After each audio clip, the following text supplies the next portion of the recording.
Albert Einstein once said, everybody's a genius, but if you judge a fish by its ability to climb a tree, it will live its whole life believing that it is stupid.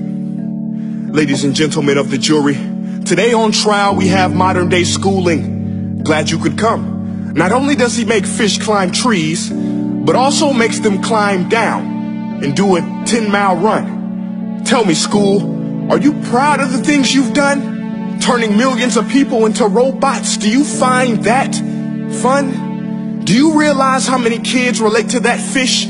Swimming upstream in class, never finding their gifts, thinking they are stupid, believing they are useless? Well, the time has come, no more excuses. I call school to the stand and accuse him of killing creativity, individuality, and being intellectually abusive.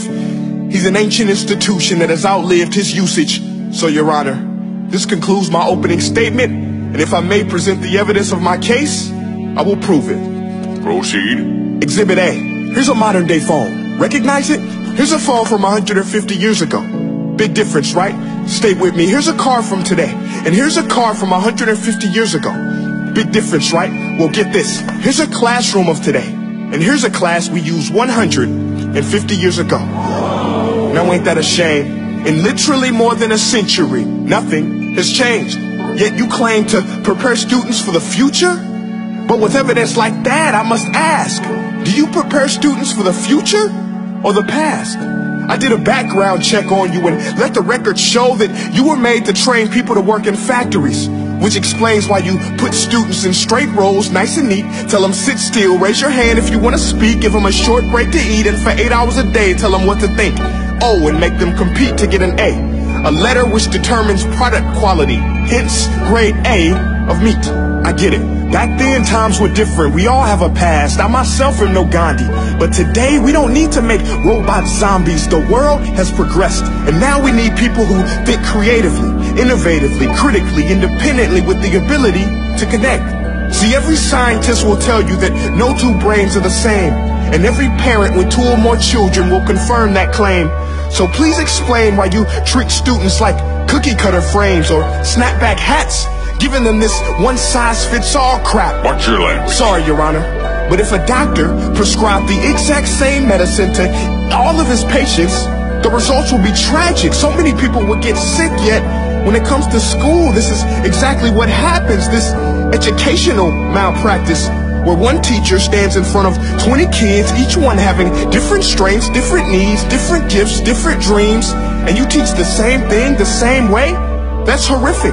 Ladies and gentlemen, the defendant should not be acquitted. This may be one of the worst criminal offenses ever to be committed. And let's mention the way you treat your employees. Objection. Overruled. I want to hear this. It's a shame.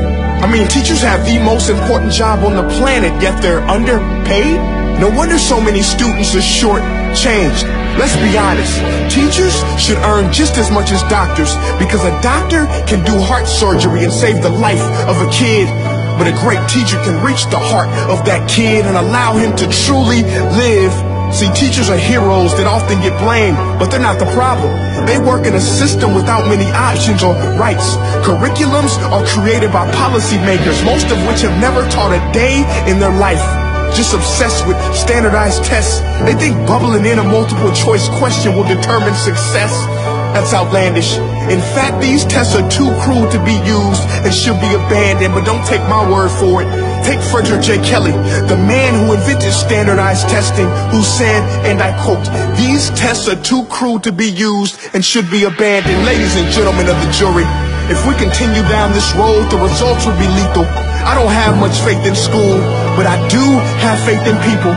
And if we can customize healthcare, cars, and Facebook pages, then it is our duty to do the same for education, to upgrade and change and do away with school spirit, because that's useless. unless we're working to bring the spirit out of each and every student. That should be our task. No more Common Core. Instead, let's reach the core of every heart in every class. Sure, math is important, but no more than art or dance. Let's give every gift an equal chance. I know this sounds like a dream, but countries like Finland are doing impressive things. They have shorter school days, teachers make a decent wage, homework is non-existent, and they focus on collaboration instead of competition. But here's the kicker, boys and girls. Their educational system outperforms every other country in the world. Other places like Singapore are succeeding rapidly. Schools like Montessori, programs like Khan Academy. There is no single solution, but let's get moving. Because while students may be 20% of our population, they are 100% of our future. So let's attend to their dreams, and there's no telling what we can achieve. This is a world in which I believe, a world where fish are no longer forced to climb trees. I'll rest my case.